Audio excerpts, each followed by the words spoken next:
Hola, buenas tardes a todos. Mi nombre es Dean Colgueta. Soy geólogo de la Universidad Católica del Norte y antes de comenzar con el curso quería pedir perdón por el inconveniente de ayer, que realmente fue técnico porque acá llovió y en mi comuna se cortó la luz, entonces no pude seguir con el computador prendido. Pero eso, les quería pedir perdón a las personas que asistieron. Ahora, en cuanto al curso, darle la bienvenida a todos los asistentes y sin nada más que agregar, ya quiero comenzar con el curso. Permiso. Eh, Voy a proyectar pantalla. Ya. Entonces, esta va a ser la demostración del curso de cartografía geológica que se va a impartir dentro de poco. Y la demostración y el curso, bueno, el curso realmente va a ser teórico y práctico. La parte teórica principalmente van a ser diapositivas y la parte práctica se va a trabajar en Adobe Illustrator. ¿Ya? La idea del curso es que participen, que sea didáctico, que no sea un monólogo, que interactuemos para que así podamos retroalimentar la información. Si tienen alguna duda, me la preguntan, yo lo que sepa se los voy a responder y lo que no sepa, lo voy a averiguar y me voy a comunicar con ustedes después de la reunión. ¿Ya? Así que eso. Ahora voy a presentar la parte teórica del demo y a medida que transcurren las diapositivas voy a ir diciendo cuáles van a ser las áreas temáticas de las 6 clases del curso de cartografía geológica. ¿Ya? Así que comencemos. La primera clase va a ser de sistemas de coordenadas y escala. La utilización de la escala, a eso me refiero. En cuanto a los sistemas de coordenadas, van a ser principalmente dos: el sistema de coordenadas geográficas y el sistema de coordenadas UTM. El sistema de coordenadas geográficas, como unidad de medida, utiliza los grados, minutos y segundos. Y este sistema se proyecta de manera completa sobre la superficie terrestre. Es decir, que no lo hace en trozo, a diferencia del otro sistema, que ya voy a hablar de él.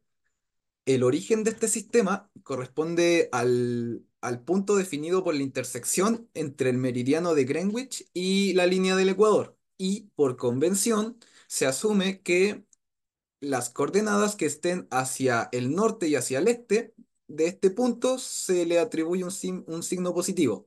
En cambio, las que están hacia el oeste y hacia el sur se les atribuye un signo negativo. Los parámetros que utiliza este sistema de coordenadas para describir un punto sobre la superficie terrestre son las latitudes y las longitudes, ¿ya? Que son distancias angulares medidas sobre los paralelos y los meridianos. Y en cuanto a los valores que pueden tomar las coordenadas, se varían según si es latitud o longitud. La latitud va a variar de 0 a 90 grados, es decir, desde la línea del Ecuador hasta los polos, ¿ya?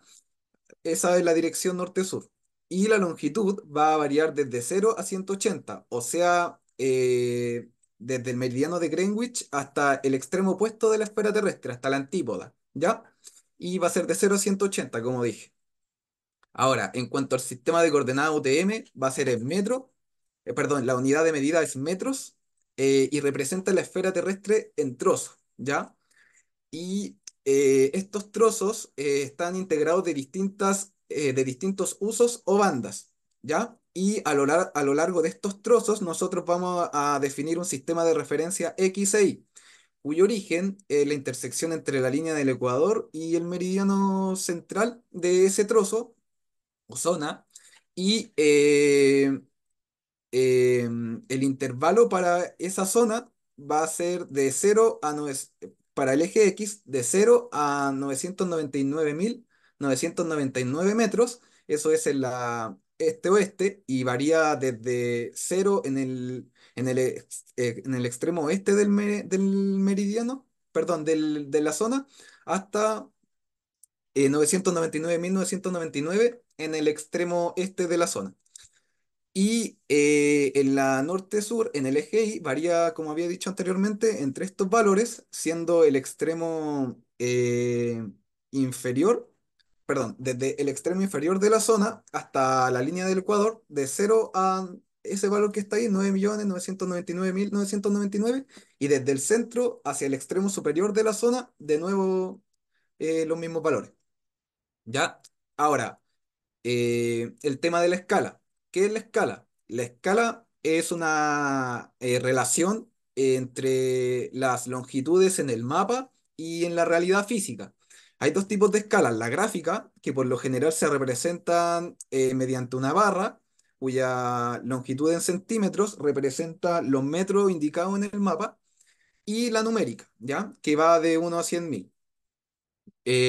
Perdón, la numérica que es una proporción adimensional de la relación entre la longitud en el mapa y en la vida real. Y en este ejemplo es de 1 a 100.000, ¿ya? O sea que una unidad representa en el mapa representa 100.000 unidades real, ¿ya? Eso. Ahora, ¿por qué son importantes estas dos cosas? Porque los sistemas de coordenadas nos permiten posicionar puntos sobre la superficie terrestre y la escala poder manejar proporciones que estén en el mapa y que nosotros podamos controlar. Ya, en la segunda sesión, lo que vamos a ver son mapas topográficos, lectura e interpretación de mapas topográficos. Interpretación me refiero a reconocer accidentes geográficos, principalmente quebradas, divisorias de agua, hoyas, cimas, portezuelos, y a confeccionar perfiles topográficos, ¿ya? Entonces acá ustedes están viendo un mapa topográfico integrado por el norte geográfico, una escala, esta escala es gráfica, y estas líneas segmentadas con valores son las curvas de nivel. Las curvas de nivel son líneas curvilíneas que representan cotas de una misma altura o alturas de un mismo valor. ¿Ya? Existen dos tipos de curvas de nivel, las índices, que son las que están señaladas por los números. En este caso, este mapa está integrado por solamente curvas de nivel índice. Y las secundarias, que son aquellas que no muestran los números. Ya en este mapa no hay, pero por lo general en otros sí se muestran. ¿Ya? Ahora, los accidentes geográficos que vamos a reconocer nosotros son los que les mencioné: divisorias de agua, quebradas y los demás, ¿ya? En este caso, las divisorias de agua se reconocen porque las curvas de mayor cota envuelven a perdón, las de menor cota envuelven a las de mayor cota. Acá las del 100 envuelve a la del 200, a la del 300 y a la del 400. Y las quebradas se reconocen porque las curvas de mayor cota envuelven a las de menor cota, ¿ya? Y existe una relación entre ambas a lo largo de una ladera, ya que estas se van alternando secuencialmente. Hay otros criterios para reconocerlas, pero esas las veremos en el curso, ¿ya? En cuanto a la olla y a los cerros, las ollas se reconocen porque las curvas de nivel de mayor cota envuelven a las de menor cota, pero lo hacen completamente, ¿ya? A diferencia de las divisorias de agua, que lo hace de manera parcial, o sea que no lo envuelve de forma absoluta, ¿ya? Y en el cerro lo mismo, las curvas de nivel de menor cota envuelven a las de mayor cota, pero de forma completa, ¿ya? Entonces, esos criterios utilizamos para reconocerlos. Y en cuanto al portezuelo, el portezuelo prácticamente su definición es la intersección, es esta de acá, es la intersección entre dos divisorias de agua que están aquí, donde estoy desplazando el mouse, y dos quebradas que están acá. O sea, el eje de las divisorias de agua estaría, si el norte está hacia arriba, estaría noroeste-sureste y las quebradas estarían noreste-suroeste, ¿ya? Y este área de acá sería el portezuelo. Y finalmente vamos a ver cómo confeccionar perfiles topográficos que son representaciones bidimensionales y transversales de la superficie terrestre en las cuales podemos ver cómo es el gradiente topográfico. Ahora, ¿por qué es importante manejar mapas topográficos y perfiles topográficos? Los mapas porque pueden ser una base para comenzar con el mapeo geológico. Pues, también hay otras. De hecho, igual los mapas topográficos es algo bien anticuado. Ahora se utilizan imágenes satelitales y fotografía aérea. Y en cuanto a los perfiles topográficos, es importante porque a partir de este relieve nosotros empezamos a confeccionar el perfil geológico, ¿ya? ¿Y por qué es importante interpretar algunos accidentes? Por ejemplo, uno de los accidentes más importantes que considero yo son las divisorias de agua y las quebradas, porque ahí existe algo que se llama regla de la V, perdón, acá existe algo que se llama regla de la V, que lo vamos a ver más adelante, donde podemos interpretar la orientación que tienen distintos planos geológicos, roca estratificada, falla, etcétera.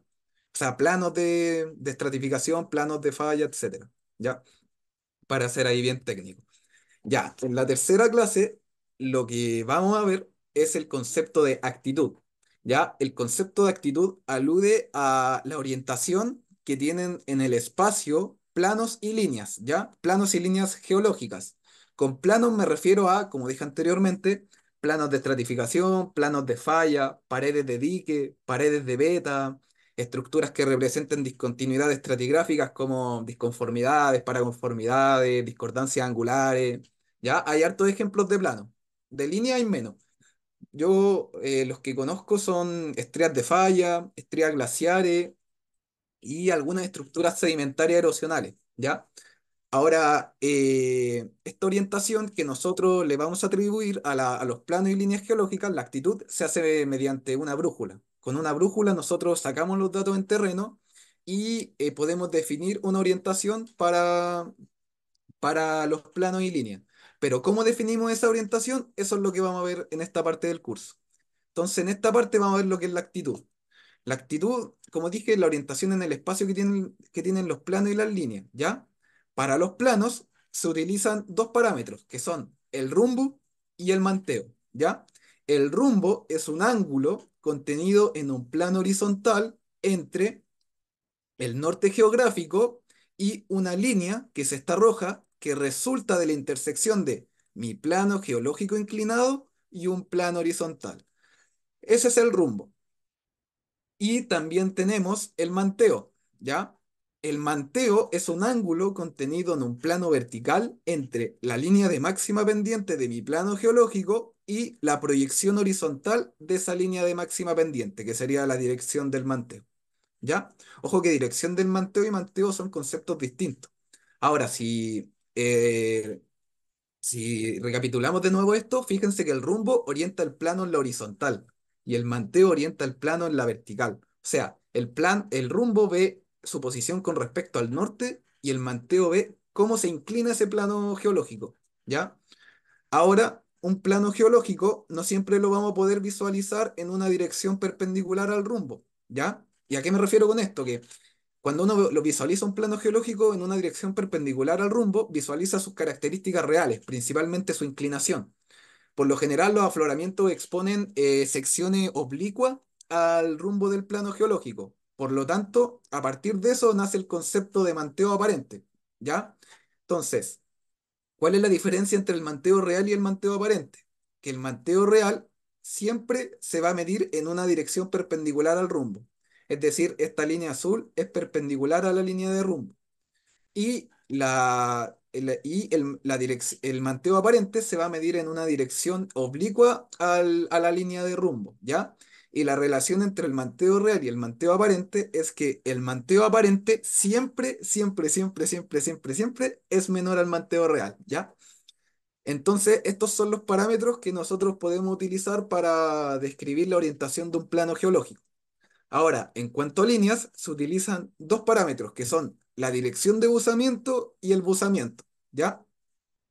La dirección de buzamiento es el ángulo contenido en un plano horizontal entre el norte geográfico y la proyección horizontal de la línea inclinada, ¿ya? Y el buzamiento es el ángulo contenido en un plano vertical entre la línea geológica inclinada y su proyección horizontal, ¿ya?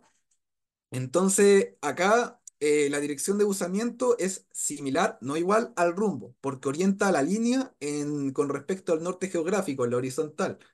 Y el buzamiento es similar y no igual al manteo, porque orienta la línea en la vertical, o sea, qué tan inclinada está, ¿ya? Eso. Ahora, nosotros vamos a extraer esos datos, ¿ya? La actitud de plano y línea. Pero ¿cómo los vamos a representar? O sea, cómo los vamos a escribir, cómo los vamos a representar. Para eso vamos a utilizar dos notaciones, ¿ya? Bueno, acá no le agregué el nombre, pero la de la izquierda es la notación azimutal, círculo completo y regla de la mano derecha. Se llama azimutal, pero tenía que agregar esas dos cosas al final. Es decir, que es círculo completo y regla de la mano derecha. Y el diagrama de la derecha es la notación cuadrante, ¿ya? Entonces, resumidamente, la notación azimutal es una como nomenclatura que se utiliza para describir la orientación de un plano de una línea, ¿ya? Se mide desde el norte, se mide en sentido horario y eh, varía de 0 a 360. A diferencia de la notación cuadrante, que se mide desde el norte o del sur, se mide en sentido horario o antihorario y varía de 0 a 90, ¿ya? Ahora, en la cuarta clase, lo que vamos a ver son proyecciones ortográficas, ¿ya? Que en el fondo son un conjunto de problemas geológicos que incluye parámetros geométricos.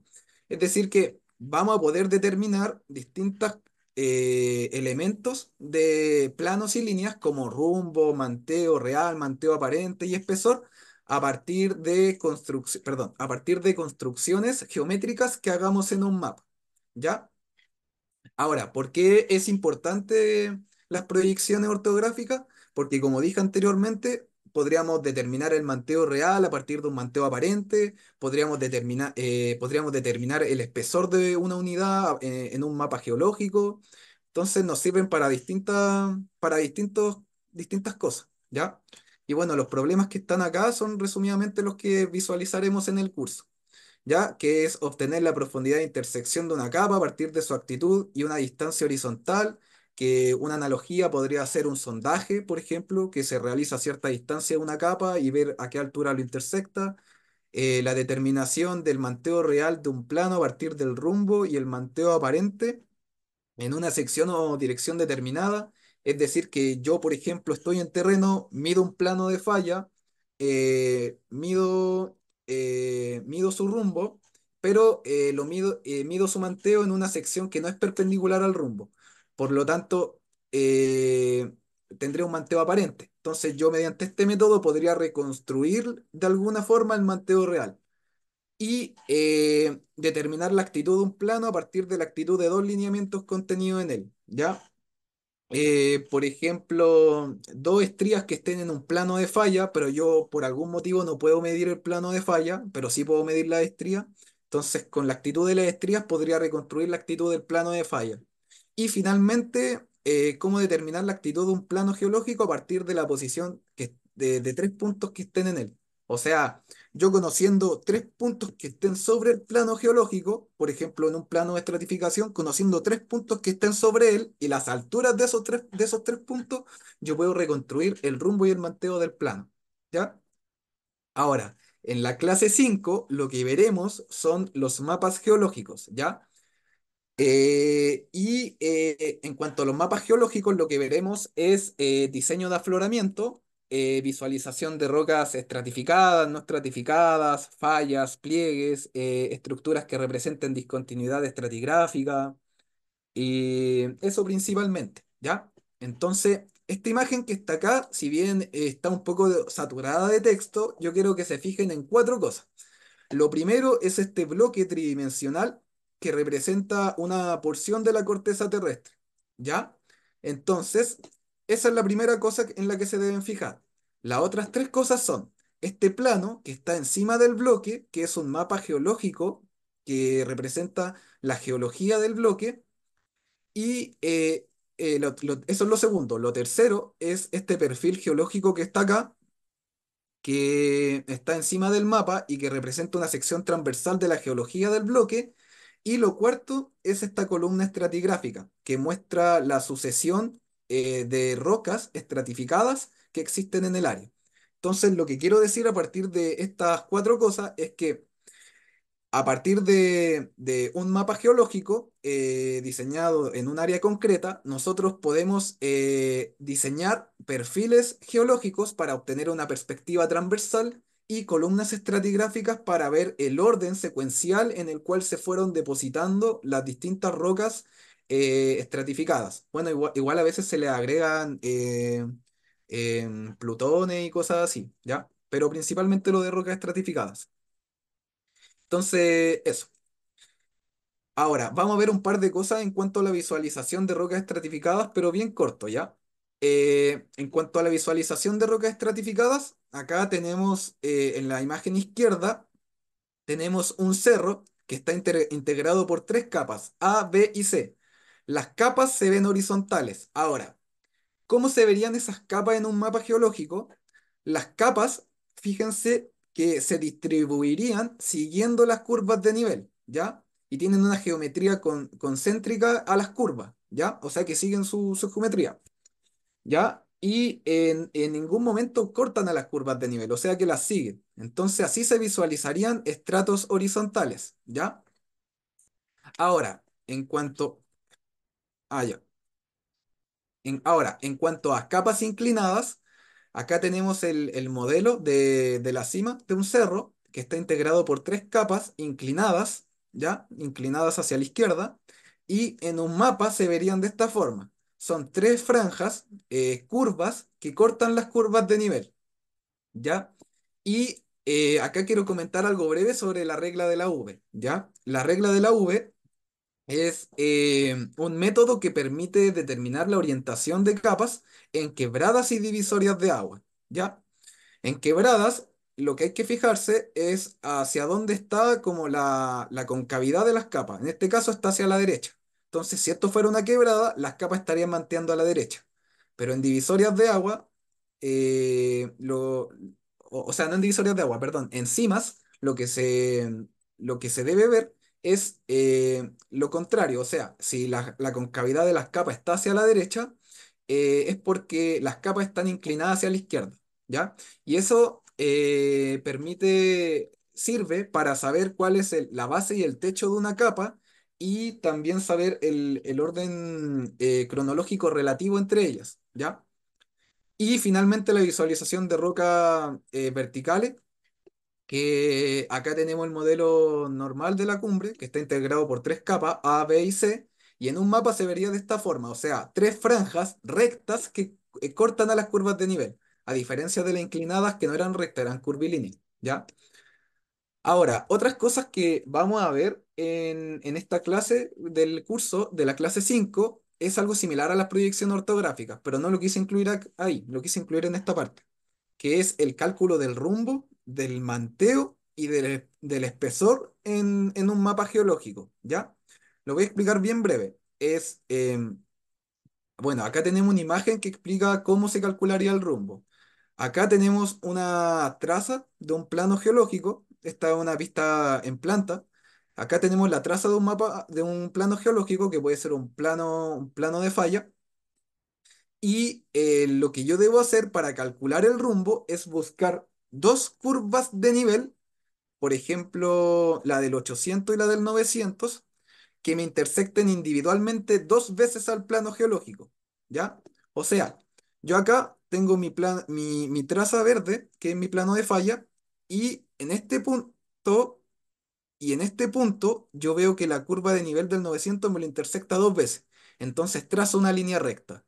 Esa línea recta, el ángulo de esa línea con respecto al norte me indica el rumbo. En este caso sería este-oeste, ¿ya?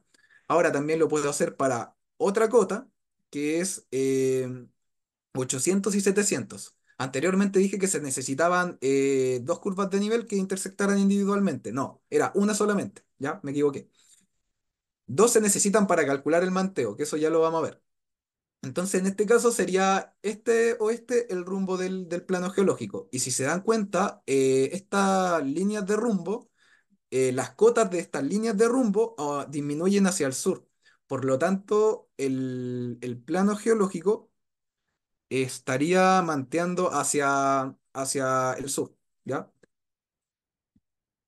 Eso. Eh, ya, ahora, ¿cómo calcular el manteo? El manteo se calcula teniendo el rumbo, ¿ya? Es una construcción geométrica similar a lo que está explicando acá. Lo que se necesita es ya, acá tenemos dos secciones, una o sea, dos vistas, una en planta y otra transversal. Primero fijémonos en la vista en un mapa. Lo que se necesita es tener la traza de mi contacto, que sería este, ¿ya? Que bueno, en la imagen se corta, pero este es la línea continua de acá, ¿ya? Y lo que necesito yo es determinar el rumbo de ese contacto, perdón, de ese plano a una altura, en este caso 600, y a otra altura, 500, ¿ya? Entonces lo que voy a hacer yo es, desde una línea de rumbo a otra, trazar una dirección de manteo real, que sería esta línea SR, que porque es perpendicular, y la diferencia de cotas de 500 y 600, que es 100, yo la voy a extender lateralmente a lo largo de la línea de rumbo de menor cota, que sería esta línea RT. Por ejemplo, en una escala de 1 a 100, perdón, de 1 a 10.000, 1 centímetro son 100 metros. Entonces, como acá la diferencia de cota es de 100 metros, esta longitud TR en el mapa debería ser de 1 centímetro. Entonces, teniendo la línea TR y la línea RS, yo puedo cerrar mi triángulo y acá construir, perdón, y acá visualizar el ángulo del manteo con un transportador, una geoflex, etcétera. ¿Ya? Y bueno, acá está la perspectiva transversal, que es como la línea verde es el plano geológico. Y acá muestran cómo sería esa representación, pero de manera transversal. O sea, la línea SR sería una dirección de manteo real y la línea RT sería la profundidad de 100 metros, que es la diferencia entre las curvas, entre las alturas donde yo medí el rumbo. Y para el cálculo del espesor, lo que se necesita es, ya, se necesitan dos, primero que todo, visualizar la base y el techo de mi cuerpo estratificado, ¿ya? Eh, este sería la base, la línea de la izquierda, y este sería el techo, ¿ya? Son dos rumbos, este es de la base y este es del techo, Sí, le ¿ya? podemos poner nomás, intercepto nomás y le pongo el valor de vulnerabilidad pasado. Sí, ¿Cómo? Sí, para ella, no para calcular, no les va a revisar las tablas. Ah, ya. Entonces lo que se necesita para calcular el espesor es visualizar el rumbo de la base y el rumbo del techo, y tienen que ser a la misma altura. Entonces yo lo que voy a hacer es trazar una línea que represente la dirección de mi manteo real y, y utilizar esta línea como eje de abatimiento, o sea, llevar algo de la vertical a la horizontal para proyectar el manteo a un lado de la base y a un lado del techo. Entonces, si se dan cuenta, esta línea M y T sería la proyección horizontal de la base y del techo de mi capa. Entonces, la distancia perpendicular entre ellas es el espesor, porque el espesor es una longitud y la longitud medida a una distancia perpendicular entre la base y el techo. ¿Ya? Acá igual, si no es una distancia perpendicular, se obtiene un espesor aparente, ¿ya? Que eso es un espesor mayor al espesor real, porque es una distancia oblicua a la base y al techo. Y finalmente, en la clase 6 lo que vamos a ver es la interpretación de un mapa geológico, pero desde la perspectiva de la reconstrucción de la historia geológica mediante principios que son básicos en geología, como el principio de la superposición, de la horizontalidad y la existencia de estructuras que representen discontinuidad estratigráfica. Ah, y también el principio de relaciones de corte. Mediante esos cuatro principios nosotros podríamos interpretar la historia geológica del área, pero en rasgos generales. O sea, más que interpretar la historia así como del proceso detallado, es el orden cronológico y secuencial de los procesos, ¿ya? Y además, en la última clase lo que veríamos es la confección de perfiles geológicos y columnas estratigráficas, ¿ya? Entonces, este mapa geológico yo lo saqué de un paper que hicieron y tiene asociado un perfil y una columna estratigráfica, ¿ya? Entonces, lo que quiero señalar nomás con esta imagen es lo que son y lo que podemos obtener a partir de la imagen. Entonces, este es un mapa geológico que muestra diferentes unidades, unas 5 o 6 más o menos, y a partir de un mapa geológico nosotros podemos construir perfiles geológicos que son perspectivas transversales de la geología del área y a partir de, bueno, datos más detallados de, perdón, no, a partir de las unidades que existan en el mapa geológico, nosotros podemos construir una columna estratigráfica, ¿ya? En este caso, esta columna estratigráfica, si bien no es de las unidades en el área, sino que de la sucesión de fases esclásticas que existen en una unidad en concreto, lo que haríamos nosotros en el curso sería levantar una columna estratigráfica que incluya la unidad azul, naranja, amarilla, la amarilla más pálido, la blanca, ver como el orden secuencial de eso, ¿ya? Entonces, esos serían como los contenidos teóricos que veríamos en el curso de cartografía geológica. Ahora, igual yo ahora, o sea, yo preparé eh, un, una actividad bien corta de algunas cosas que veríamos en el curso, ¿ya? Y lo tengo acá en Adobe Illustrator, porque dije que acá lo haríamos.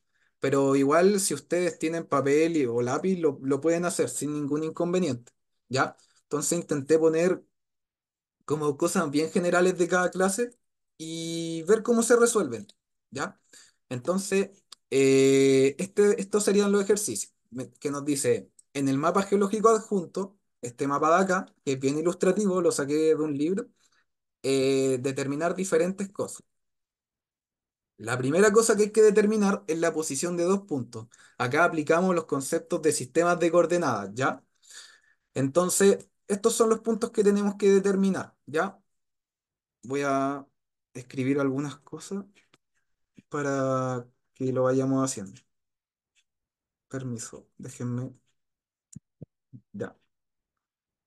Entonces, estos son los puntos. Los voy a poner acá cerca del mapa para que no los perdamos. Capas. Acá.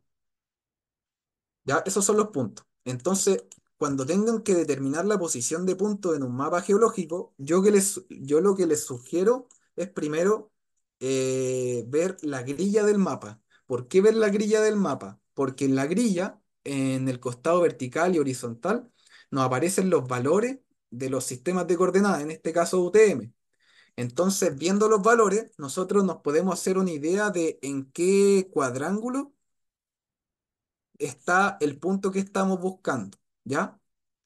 Eso es importante. Ahora, para el punto uno nos dicen que la coordenada I es 7.243.200. Entonces veamos los valores del eje. 7.238.000, 7.239.000, 7.240.000, 7.241.000, 7.242.000 y 7.243.000.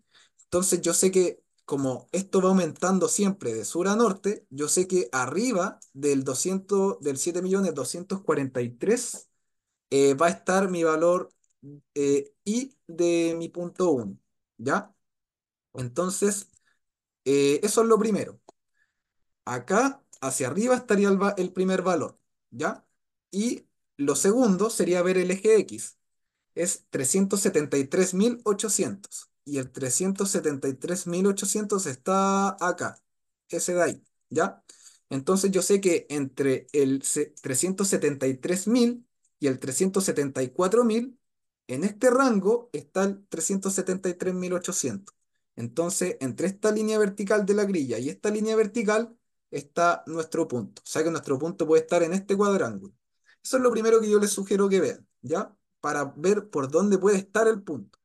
Lo segundo que deben hacer sí o sí es ver la escala del mapa, porque para esto deben trabajar con escala. Entonces acá nos dice, tenemos una escala gráfica. Entonces, veamos la escala gráfica.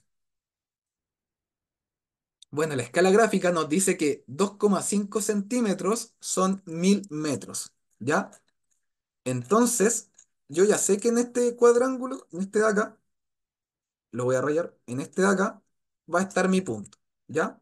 Y sé también que la escala es 2,5 centímetros son 1000 metros. Entonces, ¿qué es lo primero que voy a hacer? Yo ahora ya tengo los ejercicios resueltos, pero los voy a ir haciendo aparecer a medida que lo fui desarrollando. Entonces, lo primero que hay que hacer es escribir el cálculo. Si yo sé que la escala de 2,5 centímetros es a 1000, yo me pregunto, ¿cuántos centímetros representan 800 metros para el eje X, este de acá? ¿Y cuántos centímetros me representan 200 metros para el eje Y, este de acá? Entonces, ¿qué hago yo? Eso lo debo calcular. Entonces ahora voy a sacar la calculadora y lo vamos a calcular. Es una regla de tres simple en todo caso. Eh, Entonces, ¿cómo lo hago? Es 800 para la componente X de la coordenada es 800 por 2,5 dividido en 1000 y me da que es 2. ¿Ya? Entonces, este de acá sería 2. Y el otro sería eh, 2,5 por 200 dividido en 1000 y me da 0,5. Entonces, esto sería 0,5 y centímetros, ¿ya? Entonces, ¿por qué estoy calculando esto? Porque yo sé que para el caso de la X, desde el 373.000, yo me debo extender horizontalmente hacia la derecha 800 metros. Pero eso en unidades reales representa 2 centímetros, ¿ya? Entonces yo sé que desde el 373.000 me debo desplazar 2 centímetros lateralmente. Y además, para la componente Y, yo sé que desde el 7.243.000 yo me debo desplazar 0,5 centímetros verticalmente hasta intersectar la línea del X. O se puede hacer al revés igual. Primero la Y y después la X. ¿Ya? Pero la idea es que esas líneas que marcan la longitud en centímetros se intersecten, son estas que voy a hacer aparecer ahora, estas de acá, ¿ya? Entonces yo aquí tracé una línea roja de 2 centímetros y una línea azul de 0,5 centímetros. Y ese punto donde se intersectan es el punto que yo estoy buscando. Ese, el punto uno, ¿ya? Entonces, ¿eso se entendió? ¿Hay alguna duda?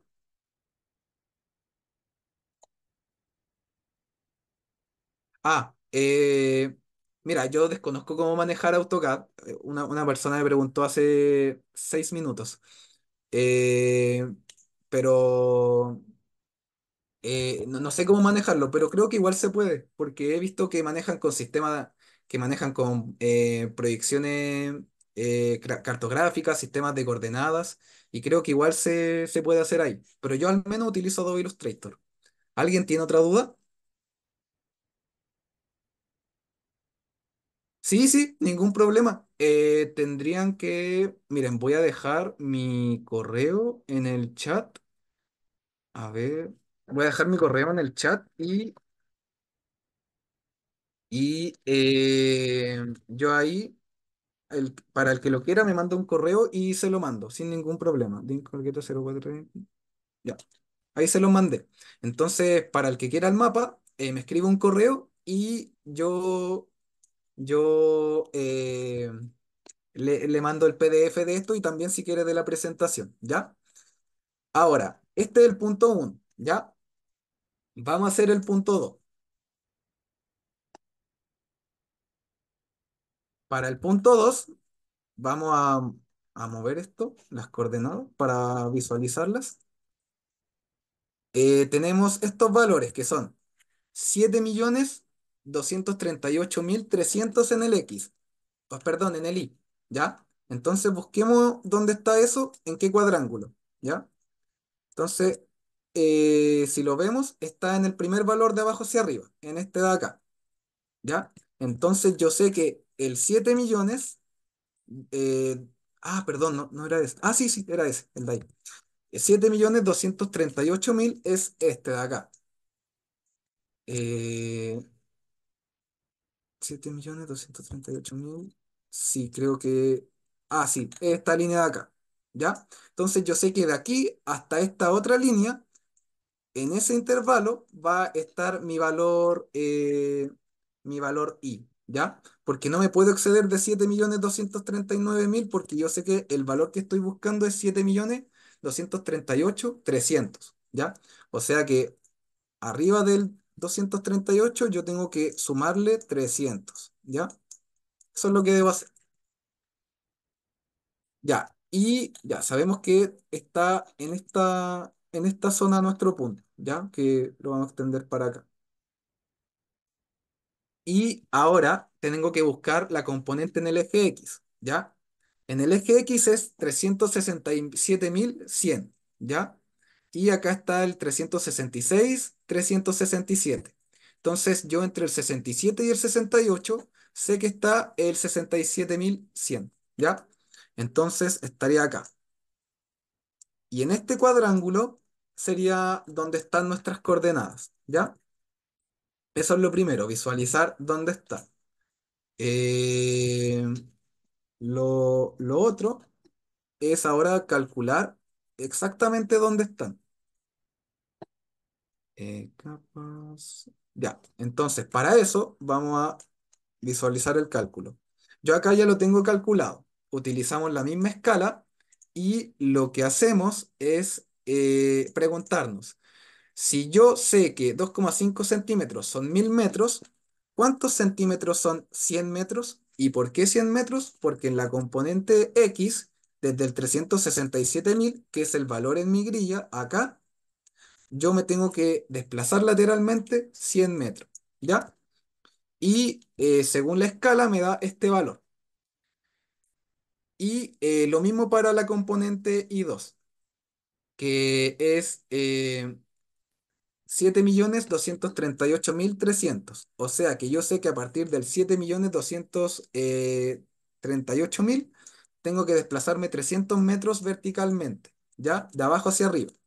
Entonces, yo el exceso, que es 300, me pregunto, ¿cuánto representa en centímetros? Y yo ya hice el cálculo acá y me queda de esta forma, ¿ya? Entonces tengo acá en el eje X, tengo 0,75 y 0,25. Y acá es 0,75. Ya, ahí sí. Entonces yo proyecto esas líneas de longitudes en centímetros en función de la conversión que hicimos con la escala y donde se intersecten marco mi punto. ¿Ya? Eso sería el tema de los puntos. ¿Ya? Entonces ese sería el primer ejercicio. ¿Ya? Ahora vamos a hacer el segundo. El segundo dice, señale los accidentes geográficos que existen en el mapa, ¿ya? Entonces, yo lo que hice acá, al mapa geológico, le saqué los contactos y los colores, con el propósito de que nosotros solamente visualicemos dónde están las curvas de nivel, porque a partir de las curvas de nivel es donde yo sé que están los accidentes geográficos, es con lo que yo puedo reconocer dónde están en el fondo y cuáles son. ¿Ya? Entonces yo acá igual ya los hice y los voy a ir a hacer, o sea, los voy a mostrar, voy a hacer que aparezcan y voy a explicar por qué están ahí, ¿ya? Lo primero que reconocí yo fueron divisorias de agua, ¿ya? Acá lo que delineo es el eje de la divisoria de agua, ¿ya? O sea, la parte central. ¿Y por qué la reconozco? Porque las curvas de nivel de menor cota, la del 400, está envolviendo a las de mayor cota, a la del 800, y así sucesivamente, la del 800 a la del 1200, la del 1200 a la del 1600, ¿ya? Así es como yo reconozco las divisorias de agua. Lo mismo acá abajo, ¿ya? Fíjense acá como la del 800 es envuelta por la del 1200 y la del 1200 por la del 1600, y así sucesivamente hasta el 3600. ¿Ya? Eso es lo primero que reconocí yo en el mapa. Lo segundo es eh, una quebrada que reconocí yo, que en este caso lo reconocí porque las curvas de nivel de mayor cota envuelven parcialmente a las de menor cota, ¿ya? La del 2000 envuelve a la del 1600 y la del 1600 a la del 1200, ¿ya? Entonces, así es como yo reconocí dónde estaba la quebrada. Finalmente reconocí un cerro, ¿ya? Porque aquí las curvas de nivel de menor cota, la del 2000, la del 2400 y la de 2000, la de, ay, no puedo hablar, la del 2800 están envolviendo completamente a la del 3200. Bueno, igual no se ve que lo están envolviendo casi completamente, pero sí se ve que esta línea, la del 3200 se está cerrando, ya, o sea que no integra otra de mayor altura, ¿ya? Entonces ahí yo podría interpretar que existe un cerro o una cima, ¿ya? Y otra cosa que interpreté, aunque es posiblemente solamente, es la existencia de una depresión, de una olla. Porque aquí lo que asumí yo es que las curvas de nivel del 1200 y del 1600 están encerrando completamente a la del 800, ¿ya? Pero solamente digo posible porque no lo sabemos y lo hice porque quería mostrarle cómo reconocer una olla o una depresión, ¿ya? Entonces estos son los accidentes geográficos que reconocí yo en el mapa. Y bueno, también nos faltaría el portezuelo, pero en este mapa no hay, ¿ya? Pero en el curso ahí vamos, ahí hice un mapa topográfico bien detallado donde hay harto de estos cinco tipos de accidentes. Ya, eso sería en cuanto al segundo ejercicio. Ahora, el tercero nos dice, determine la actitud de los contactos y de la estructura, ¿ya? En honor al tiempo solamente voy a determinar la actitud de un contacto, ¿ya? Con contacto me refiero a la intersección entre la capa B y A, o sea, la intersección entre capas. El punto donde están, donde están en contacto, valga la redundancia. ¿Ya? Entonces, lo que vamos a hacer es determinar el rumbo y el manteo del plano que define el contacto entre la unidad A y B. ¿Ya? Eso es lo primero. Entonces, ¿cómo lo vamos a hacer? Lo primero que hay que hacer es determinar el rumbo para luego determinar el manteo. Entonces, ¿cómo determinamos el rumbo? Lo que hay que hacer es buscar una curva de nivel, en este caso la del 800, que me intersecte dos veces el mismo contacto, el contacto AB, que está definido por esos puntos blancos. Ahora yo definí un rumbo en 800 y en 1200. ¿Y por qué hice dos? Para después poder calcular el manteo. Y acá, cómo podríamos medir el, el rumbo de esta capa? El rumbo lo podemos medir con respecto al norte, de 90 a 84. Eso serían 6 grados hacia el este. Y como está manteando hacia el oeste, por notación azimutal, sería 186 grados. Hacia 186 grados, ¿ya? Porque está manteando hacia el oeste, por regla de la mano derecha. Y notación cuadrante sería norte 006 este. Ahora, ¿cómo yo determino el manteo? Para determinar el manteo entre las dos líneas de rumbo del 800 y del 1200, lo que debo hacer es trazar una dirección de manteo real. ¿Cómo yo trazo una dirección de manteo real? Yo lo hago trazando una línea perpendicular a ambos rumbos, ¿ya? Lo puedo hacer en cualquier parte. Lo puedo hacer acá, lo puedo hacer acá, lo puedo hacer acá. Pero el único requisito que debe cumplir es que sea perpendicular a las dos líneas de rumbo, ¿ya? Ahora, ¿qué voy a hacer? Lo que debo hacer es construir este triángulo que les mostré acá, miren, este de aquí. Debo construir este triángulo de acá. SR sería la dirección del manteo real, ¿ya? Y lo que debo hacer ahora es construir esta profundidad, que en este ejemplo son 100 metros. Y en el ejemplo del mapa es la diferencia de cota entre 800 y 1200, que es de 400. Entonces, ¿cómo lo hago para yo esos 400 pasarlos a centímetros? Lo que debo hacer es trabajar con la escala. ¿Cómo lo hago? Yo sé que, lo voy a escribir acá, que 1000 metros son 2,5 centímetros, ¿ya? Entonces, yo lo que me pregunto, eh, ¿cuántos centímetros representan 400 metros? Entonces, si yo me voy a la calculadora, Eso sería 400 por 2,5 dividido en 1000. Y me da 1 centímetro. ¿Ya? Entonces yo a lo largo de la línea de rumbo de menor cota debo desplazarme 1 centímetro. Sería esto, la línea verde de la profundidad. Entonces yo tenía la dirección del manteo real. Voy a sacar esta línea rosa porque aún no se las quería mostrar. Entonces yo tenía la dirección del manteo real, la profundidad, que es la diferencia entre cota, entre 800 y 1200, que es 400, y en centímetros era 1 centímetro. Y lo que voy a hacer ahora es cerrar mi triángulo con la línea rosada, ¿ya? Simplemente lo cierro. Y en esta posición, en esta posición de acá, en el cateto, perdón, en el ángulo que está al costado de la dirección del manteo real, voy a tener el valor de mi manteo. ¿Y eso cómo lo mediría? Bueno, si no tienen un programa, podría ser con la GeoFlex o con el transportador. Y en Illustrator yo tiro una línea a lo largo de la dirección del manteo real y veo el ángulo 175 y varía hasta 135. Bueno, según el programa ahí sería 40, ya, no 41, pero estaba cerca. Así se calcularía un rumbo para un plano geológico en un mapa, ¿ya? Eso es válido para contactos entre unidades, planos de fallas, vetas, diques, etcétera, ¿ya? Eso en cuanto al cálculo del rumbo. Ahora veamos el próximo ejercicio. El próximo ejercicio dice, determine el espesor de las capas, ¿ya?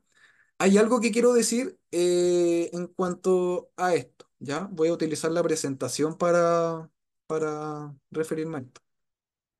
Que el espesor de una capa, como dije antes, es una longitud que se mide de forma perpendicular a la base y el techo. Perdón, que hay algo en el chat. Buenas tardes, quisiera consultar si la grabación se podrá ver luego, ya que tuve problemas de conexión. Sí, luego se va a poder ver. Sí, se va a poder ver. Bueno, volviendo al tema del espesor. Eh, lo que quiero decir del espesor es que el espesor es una longitud que se mide perpendicularmente desde la base al techo, ¿ya? Ahora, eso siempre y cuando la base y el techo sean paralelos, porque si la base y el techo no son paralelos, nunca voy a poder encontrar una línea perpendicular a la base y al techo a la vez. No sé si me explico, sino que de alguna forma la capa, como no tiene la base y el techo paralelos, se acuñaría hacia un lado y se ensancharía hacia otro, ¿ya? Entonces lo que sugiero hacer yo ahí es estimar un espesor máximo en la zona más ancha, ¿ya? En este mapa yo busqué uno que cumpliera con la condición de que los rumbos fueran paralelos, ¿ya? Para que solamente pudieran calcular un espesor real, eh, o sea, una longitud perpendicular a la base y al techo. Pero en caso de que no sean paralelos, lo que pueden estimar es un espesor máximo y uno máximo realmente, en la zona donde se está ensanchando el estrato, ¿ya? Porque hacia el otro se acuñaría hasta que se extinga. Entonces, ahora vamos a mostrar cómo calcular el espesor de las capas, según lo que vimos en la presentación del PowerPoint. Eh, bueno, acá igual lo tengo hecho, entonces vamos a empezar a visualizar. Lo primero que debo hacer es trazar dos líneas de rumbo, ¿ya? Esa de ahí no. A ver, dejen ver algo. No, no va. Ya. Lo primero que debo hacer es trazar dos líneas de rumbo. Pero ¿líneas de rumbo de qué? Debo trazar una línea de rumbo de la base, que en este caso es el contacto AB, y debo trazar una línea de rumbo para el techo, que en este caso es el contacto entre B y C. Ojo que estoy calculando el espesor de B, por eso digo que la base es el contacto entre A y B y el techo es entre B y C. ¿Ya? Ahora, este rumbo que yo estoy trazando debe ser a una misma cota, ¿ya? O sea, si yo trazo el rumbo de la base en 800, debo trazar el rumbo del techo en 800, ¿ya? Y en este caso sí me quedan paralelos, ¿ya? A diferencia de lo que explica anteriormente que podría ocurrir, que igual es súper recurrente porque eso depende de cómo se mapeen las unidades. Ahora lo que debo hacer es trazar una dirección de manteo real, que como dije es una línea perpendicular que se puede posicionar en cualquier lado, acá, acá, donde sea, pero debe ser perpendicular a la base y al techo, ¿ya? Entonces, eh, esa dirección de manteo real la vamos a utilizar como eje de abatimiento, ¿ya? O sea, llevar algo desde la vertical a la horizontal para visualizar la extensión de la base y el techo, ¿ya? Acá los tengo. Ahí está la base y ahí está el techo. ¿Y cómo yo dibujo esas líneas? Debo inclinarlas desde la dirección del manteo real según el valor de su manteo, ¿ya? Que es 41. Bueno, yo lo había calculado anteriormente y no me dio 40, me dio 41, pero dejémoslo en 41 por fines prácticos, ¿ya? Entonces, una vez calculado, o sea, una vez que yo muestro dónde está la base y el techo, según el manteo de cada uno de ellos, lo que debo hacer es simplemente trazar una línea perpendicular entre ellos y esta línea perpendicular, medirla. A mí me dio anteriormente 0,85, aún me da lo mismo. Y eso yo lo trabajo con la escala y me da 340 metros. ¿Ya? Así se calcularía el espesor. Ahora, hay otra cosa que quiero agregar, que igual no es menor. Fíjense que si yo quisiera calcular el espesor de D, D es acá, D, miren, esto de acá es una discordancia. ¿Por qué comento eso? Ya les voy a decir. Esto de acá es una discordancia, ¿ya? Eso igual lo vamos a ver en el curso, cómo reconocer roca estratificada, no estratificada, discordancias, fallas, pliegues, etcétera. Eso es una discordancia. Ahora, yo les pregunto, si quisiera calcular el espesor de D, ¿cómo lo haría? Porque yo no tengo el techo de D, yo en la parte superior lo tengo delimitado por una discordancia. ¿Podría calcular el espesor de D? ¿Podría estimar algo aunque sea? ¿Qué creen ustedes?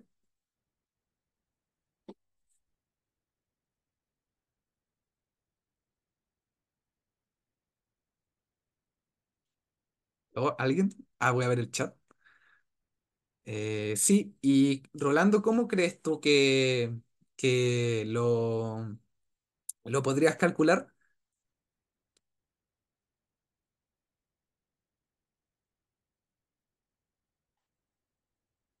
Oh, se me perdió el chat. Ah, ¿alguien sugiere algo? Porque no siempre se va a poder aplicar el método que les mostré eh, para algunas capas, sobre todo para aquellas que estén erosionadas y que se exhiban en la parte, en la parte más superficial o que estén delimitadas por discordancia.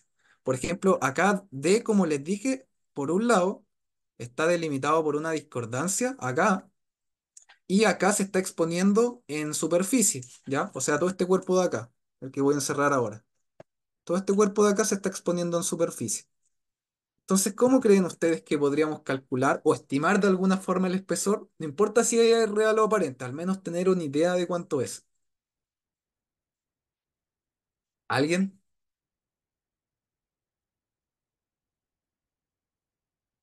A ver.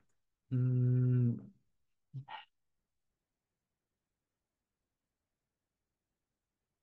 bueno, lo que yo haría sería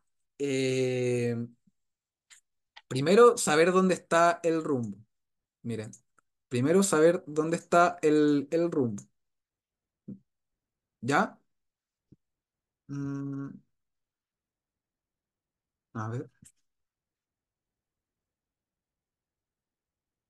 denme un momento para agregar una mesa de trabajo.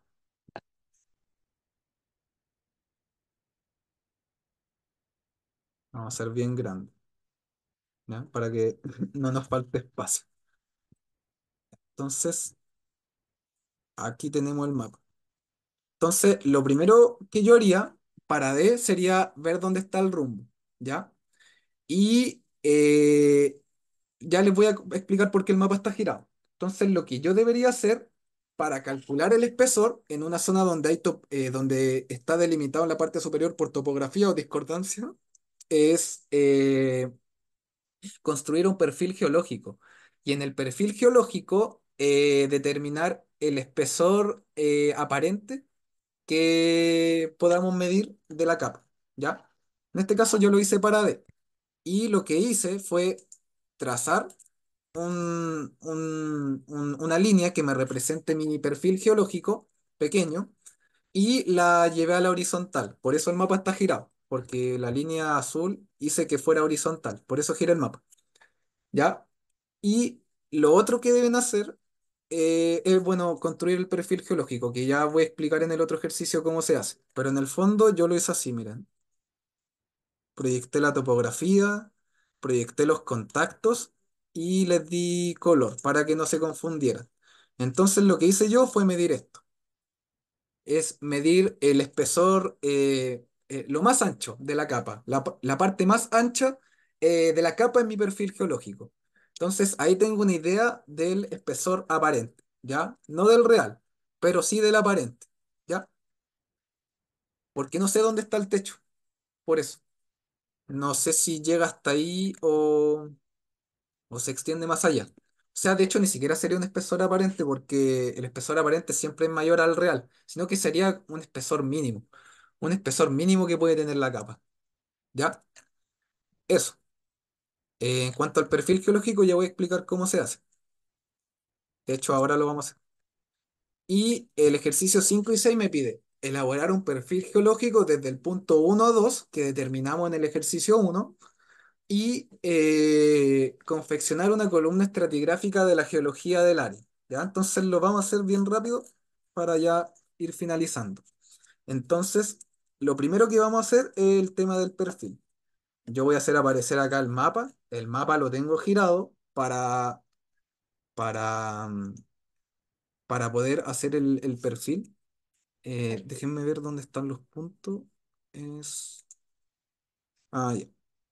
Acá están los puntos, miren. Está el punto uno. Y acá está el punto 2. Están bien chiquititos, que no lo agrandé. ¿Ya? Entonces ahí están los puntos. Entonces, para construir un perfil geológico, yo primero tengo que visualizar de dónde hasta dónde. En este caso, del punto uno que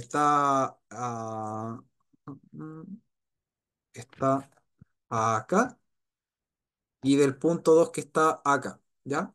De ahí tengo que hacer mi perfil. Entonces, ¿qué hago? Lo primero que debo hacer es trazar una línea recta. ¿Ya? Esta línea café de acá.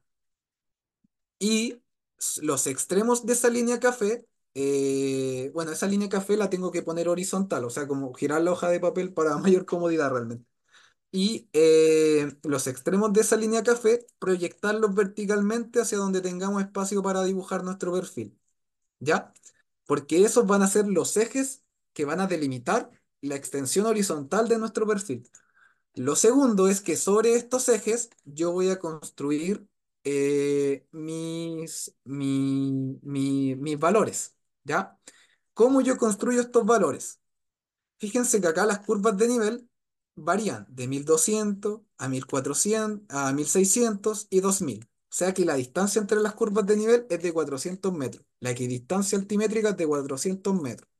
Entonces, yo lo primero que sé es que debo ir construyendo valores que coincidan con los de las curvas de nivel, ¿ya? Bueno, ahí ese no me coincidió, el 200, ¿ya? Pero el resto sí. Tienen que ser valores que me coincidan con las variaciones de las curvas de nivel, ¿ya? Lo otro es cómo yo sé cada cuánto voy a espaciar mis valores en los ejes. Fíjense que acá esto de 400 a 3600, perdón, de 4000 a 3600 es la equidistancia altimétrica. Entonces, yo si mantengo la escala de mi mapa para el perfil, yo sé que 2,5 centímetros representan 1000 metros. Entonces me pregunto, ¿cuántos centímetros representan 400 metros? Y anteriormente ya lo calculamos y era uno. Entonces yo sé que, le voy a bajar un poco al trazo esto, que es la forma predeterminada. Entonces yo sé que acá va a haber 1 centímetro. 1 centímetro entre el 4000 y el 3600, porque es según la escala del mapa y según la equidistancia altimétrica. Ahora, igual se podría hacer exageración vertical y aplicar la escala que uno desee en los ejes verticales, pero yo no lo sugiero, ¿ya? Porque lo ideal es que se representen las características reales, y las características reales son según la escala del mapa. Entonces, ahora que yo ya construí mis ejes y que los orienté de noreste a suroeste, voy a fijarme en el mapa donde esta línea que representa la traza de mi perfil, la línea café horizontal, intersecta las curvas de nivel, ¿ya? Y las voy a marcar con estas líneas rojas que se proyectan hacia abajo. Ahí, ahí, ahí, y así sucesivamente. Entonces, ¿para qué voy a hacer esto? Para en el fondo proyectar mi topografía desde el mapa a a el perfil geológico, ¿ya? Y según el valor de la curva de nivel, yo lo voy a proyectar hasta la altura correspondiente, esa línea roja, ¿ya? Yo aquí lo marqué con unos puntitos verdes. Entonces, cuando yo ya proyecto mis valores y los señalo con estos puntos verdes, con los puntos, lo que hago es trazar la topografía, ¿ya? Eso es lo otro que hago. Y ahora que ya proyecté mi topografía, lo que debo hacer es proyectar mis contactos de la misma forma, ¿ya? Pero los contactos sabemos dónde están, pero no a qué altura del perfil dibujarlos. Pero sí sabemos que estos contactos se están exponiendo en superficie. Por lo tanto, los contactos, ya sean estratigráficos o estructurales, los proyectamos hasta la superficie de nuestro perfil topográfico. Y de ahí los tenemos que trazar según el valor del manteo. Pero ahora hay algo que agregar. Yo acá tracé mis contactos en función del valor del manteo. Sin embargo, este perfil geológico no es perpendicular a el rumbo de mis distintos contactos. Por lo tanto, no puedo utilizar el manteo real. Debo utilizar un manteo aparente que esté en función del ángulo entre la traza de mi perfil y los rumbos individuales de mis contactos. Entonces, para eso, yo puedo utilizar tres cosas. Uno es una ecuación trigonométrica, ¿ya? Que la vamos a ver en el curso. Lo segundo son proyecciones ortográficas, ¿ya? Que eso también lo vamos a ver en el curso. Y lo tercero, que lo vamos a ver acá, que igual que también lo vamos a ver en el curso, es el nomógrafo, que es un diagrama que me relaciona estos tres parámetros, ¿ya?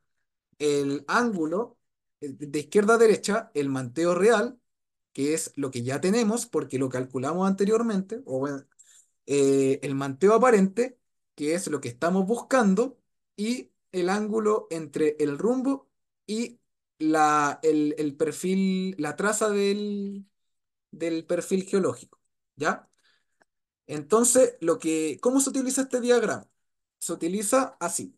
Yo tengo que unir con una línea recta desde el valor entre la traza del perfil geológico y el rumbo de mi capa, lo tengo que unirlo desde ahí hasta el valor del manteo aparente. Y donde me intersecta en la columna vertical es donde yo voy a tener el valor de mi manteo aparente, ¿ya? Entonces se une este ángulo, que es entre la traza del perfil y el rumbo, con el del manteo real, y donde me intersecta mi columna del medio es el valor del manteo aparente que yo voy a tener. Entonces, esos valores del manteo aparente que tengo yo acá, ya una vez calculado las actitudes individuales de los contactos, hago eso, calculo los manteos aparentes y según esos valores de manteo es que yo voy a trazar de manera inclinada mis capas, ¿ya? Los contactos estratigráficos, el contacto por falla o estructural, mi discordancia, etcétera. Y una vez que ya hicieron eso, simplemente le agregan los colores, ¿ya? Y ahí terminaría al menos este perfil. Sin embargo, a este perfil le faltan cosas, pero lo vamos a dejar hasta acá. ¿Qué le falta? Le falta un título, le falta la leyenda, la simbología, le falta la escala, le faltan hartas cosas que vamos a ver detalladamente en el curso, ¿ya? Y finalmente, nos piden construir una columna estratigráfica. Para construir la columna estratigráfica, nosotros debemos conocer los espesores individuales de la unidad estratigráfica, ¿ya? Bueno, acá yo tengo los espesores individuales y bueno, también tengo los contactos, ¿ya? Eh, entonces, acá tengo los espesores, acá, ¿ya? Entonces, para construir la columna yo necesito los espesores. ¿Y cómo lo vamos a hacer? Eh, Así, vamos a bloquear esta capa. Entonces, esa la desbloqueamos y lo primero que tenemos que hacer es construir los ejes de nuestra columna estratigráfica, ¿ya? En el eje horizontal vamos a tener el famoso LAC, que es la granulometría, limo, arcilla, grava. Y en el eje vertical vamos a ubicar, en función de la escala, los espesores de nuestras unidades, ¿ya? Y acá yo tengo los espesores en metros. Entonces lo único que hay que hacer es dibujar las capas cuya extensión lateral va a depender de la granulometría y su extensión vertical va a depender del espesor en metros en función de la escala, que los dejaría en centímetros. Y luego los coloreamos y ahí tendríamos nuestra columna estratigráfica, ¿ya? Ahora, al igual que el perfil, esta columna es con fines solamente didácticos para el demo, pero a esta columna le faltan cosas como las unidades geocronológicas, es decir, eones, el eón, la era, el periodo, el- la época y la edad al costado izquierdo, y le falta al lado derecho una tabla resumen que muestre la litología, las facies, el ambiente, si se puede la edad. En el fondo le falta que le atribuyamos la cronología con la tabla cronoestratigráfica a la izquierda y las características con una tabla a la derecha indicando lo que le dije. También se le pueden adicionar el tipo de contacto, si es concordante, discordante, etcétera. ¿Ya? Entonces, para fines del demo, solamente lo vamos a dejar hasta ahí. ¿Ya? Pero en el curso de cartografía geológica le vamos a añadir todo lo que mencioné. Y obviamente no lo voy a hacer de esta forma en la que van apareciendo las cosas, sino que paso a paso. Me van a ver cómo lo voy construyendo. Ahora lo hice así por tema de tiempo nomás. Entonces, con eso finalizaríamos el curso de cartografía geológica, o sea, el demo del curso de cartografía geológica. ¿Tienen alguna pregunta?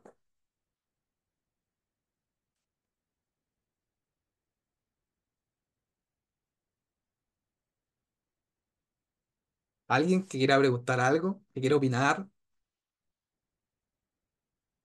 Si no, damos por terminado la demostración del curso.